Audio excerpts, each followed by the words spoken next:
Who would have thought that after twice being canceled in a period of just over 2 years, Family Guy would not only return to television, but prove to be even more popular than it was during its initial runs. The franchise is now seeing higher ratings, a made-for-TV movie, and 2K games and High Voltage Software's new video game adaptation of the show for the PlayStation 2, Xbox, and PlayStation Portable, among the lexicon of Fox animated sitcoms to get the game treatment. Family Guy falls into the middling range, neither as good as the best of the Simpsons games, nor as bad as the worst of them. The best thing about it is that it is legitimately funny, unlike the most recent episodes of the show, with some wildly bawdy humor that delivers more than it falters. Unfortunately, the part where you actually play Family Guy isn't enjoyable at all. The gameplay is a perfect example of the throw a bunch of ideas at the wall and see what sticks mentality, but in this case, nothing is polished enough to stick, and it all ends up on the floor in an ugly, unenjoyable mess. Will Family Guy fans be able to forgive the obnoxious gameplay in order to settle in and enjoy the jokes? Potentially, but they'll have to tolerate a very short adventure and a lot of recycled lines from the show. What exactly Family Guy's premise is all about is rather obfuscated, but perhaps no more so than the average plot of an episode of the show. 3 of the main characters are playable: Peter, the portly TV-obsessed dunce of a father; Brian, the talking family dog with a fondness for social drinking; and Stewie, the maniacal infant with a thirst for world domination. Peter is convinced that TV's Mr. Belvedere is out to get him, Brian is framed for knocking up a local show dog, and Stewie, yes, you guessed it, wants to take over the world but finds himself up against a rival evil genius in diapers named Bertram. The game only attempts to tie these storylines together in the loosest way possible, but lack of coherence aside, it's still pretty funny stuff. It probably helps that 3 of the show's writers had a great deal to do with developing the game's script. On top of that, principal voice actors like Seth MacFarlane, Mila Kunis, Alex Borstein, Seth Green, Patrick Warburton, and Adam West, as well as frequent guest stars like Wallace Shawn, the Princess Bride, Murphy Brown, Charles Durning, Rescue Me, Oh Brother Where Art Thou, and Adam Carolla, Loveline, Crank Yankers, all turn in excellent performances. Nobody phones it in here, and the dialogue succeeds because of it. Of course, like the show, the game does periodically delve into offensive for offensive sake territory. The game's rated M for a reason, and you'll find plenty of off-color material about sex, drinking, homosexuals, the Middle East, prison, sitcom characters, the elderly, and going to the bathroom, among other hot-button issues. If the game is guilty of any comedy crime, it's that it does tend to recycle a number of lines from episodes of the show, especially during gameplay. The characters will spout one-liners that periodically line up with what's going on in-game, but sometimes they really don't, and they'll repeat a fair bit too. Though the bulk of the game feels like original material, a good chunk of it is rehashed. Speaking of rehashes, Family Guy's gameplay is like a trip through a museum of generic genre exercises. Each of the 3 playable characters gets a different type of gameplay. Peter's sections are a side-screening beat-em-up. Brian takes on stealth missions, and Stewie gets his platformer on. It just so happens that all 3 of these genres are some of the easiest to screw up when you don't do them right, and Family Guy manages to botch each and every one of them in its own unique way. The best and least obnoxious of the 3 are the Stewie missions, simply because they feature the most variety. Stewie is a prototypical platformer hero here, able to double jump and glide around environments, as well as fire off basic attacks via his ray gun. The gun itself is upgradable with new weapon types, but functionally, you're just blasting at any target you get near until they're dead, no matter which weapon you use. On top of these abilities, Stewie can also use a mind control ray to take control of some of the adult characters. Periodically, puzzles and otherwise impassable obstacles will appear, forcing you to use this ability. Furthermore, sometimes Stewie will find himself sliding around in a rail shooter-like sequence, blasting enemies and obstacles while sailing along at brisk speeds. There's certainly no shortage of things to do when playing as Stewie, but few of them are that much fun, due largely to the slippery character controls. When Stewie's jumping around, it's way too easy to slip right past a narrow platform. Moving platforms are especially bad.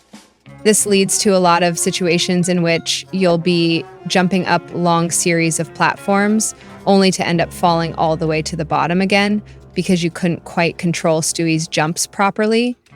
Fortunately, the developers had the forethought to include elevators in some of these areas.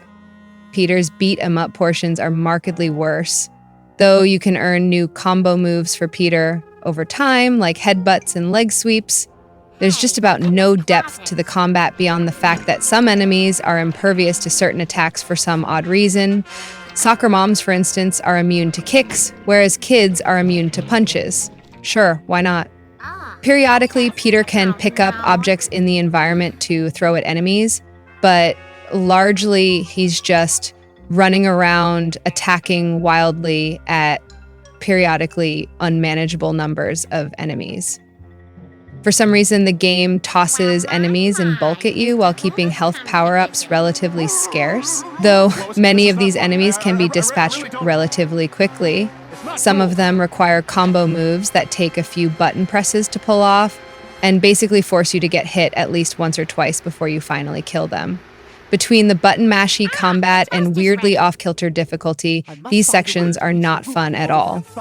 But they're not even the worst of it. That dubious honor goes to Brian's stealth missions.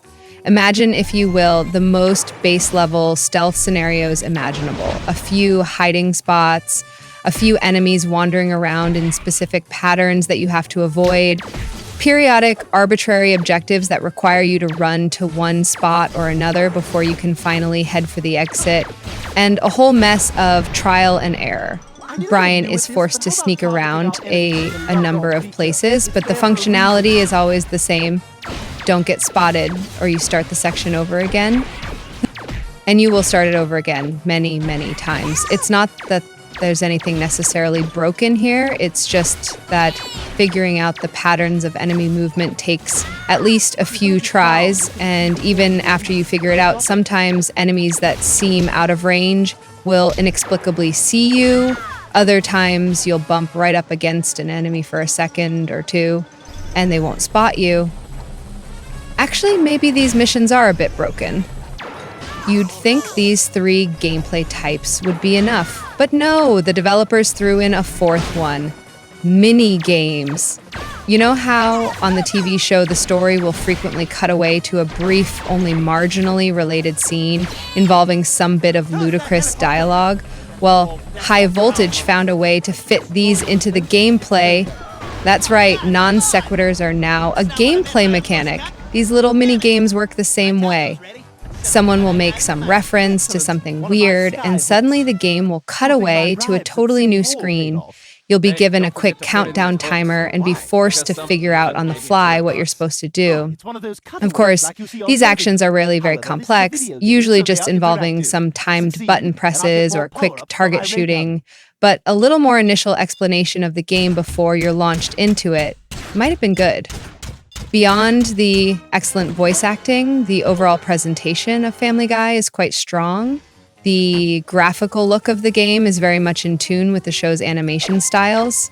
Characters are brightly drawn and cel-shaded, and though they don't animate as fluidly as they do on TV, the game itself looks just like a cartoon.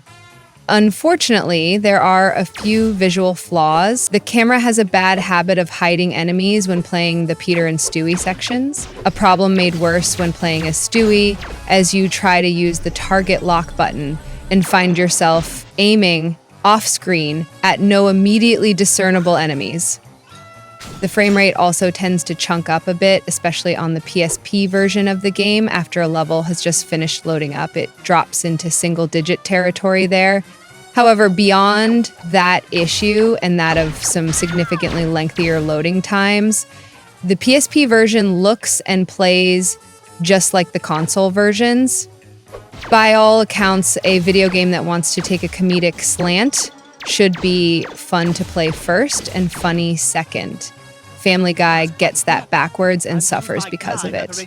Sure, there are comedic-minded games that have skated by with mediocre gameplay and a bevy of laughs, but Those games have tended to be far more original and clever than what Family Guy offers up on the comedy front. And while Family Guy fans will certainly dig the story on some level, the gameplay is such a weird mishmash of overly simplistic and rage-inducing frustration that the laughs are quickly forgotten. How dare you defy me? Not so fast, Bertram. I'd rather the dish be destroyed than have it fall into your hands. Hey, keep it down up there. If that's Meg or some kind of squirrel, I'm gonna get my shotgun. Fool! I tricked you into destroying your own satellite dish. Now I can proceed unimpeded with my own plan for world domination. Where does he get those wonderful toys? Goodbye, Stewart! Okay, some kind of squirrel or Meg, stop interrupting my program. Peter! Oh my God! Brian, call an ambulance! I'll go get my purse. Ugh, this looks like an Iraqi trailer park. Bertram's obviously been planning this attack for some time. But what's his master plan? I must find out. Therefore, I have no choice but to shrink myself down and infiltrate his lair within the fat man's testicles. Gross.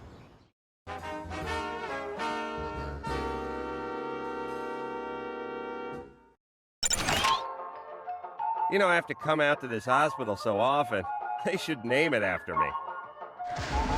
Ooh, Death is here. I better get to the fat man before he does. Hey, keep out of there! We have a code brown! Baby with a... All right, you medical maggots. This is the big one. Time to earn our pay. Fun and all, but the sooner I shrink myself down into the fat man, the sooner I can thwart Bertram's plans. Move! As long as the nurse calls, you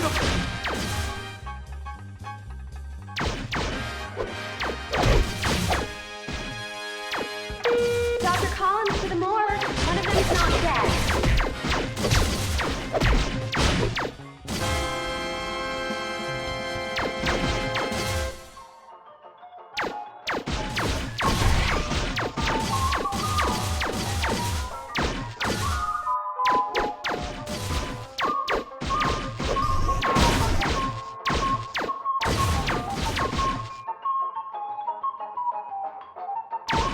If I destroy that red junction box, these laser walls will disappear.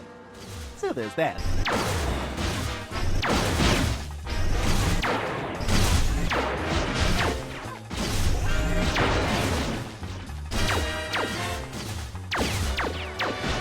My radar blast will ricochet off these walls at useful angles. Maybe we're sniffing glue during geometry class, Gable.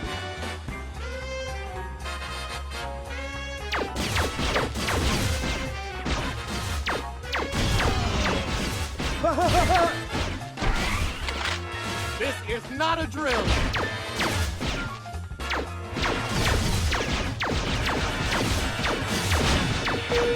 Security, there is a man in a red and yellow floral shirt stuck in the nurse's shower.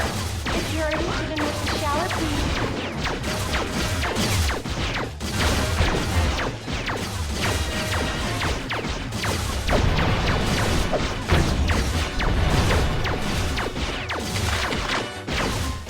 Go Brown! I'm melting!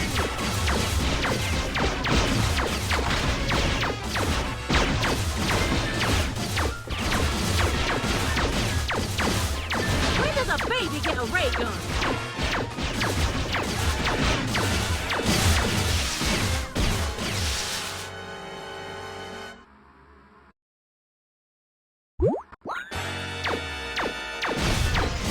My radar blast will ricochet off these walls at useful angles. Maybe we're sniffing glue during geometry class, Gable.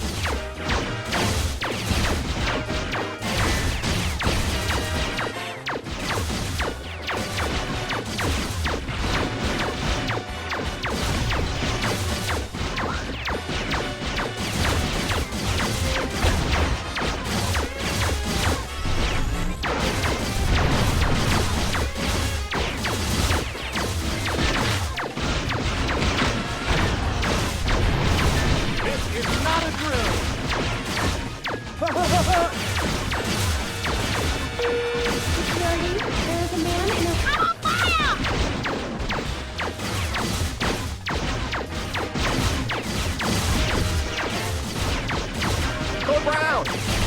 right in the scapula.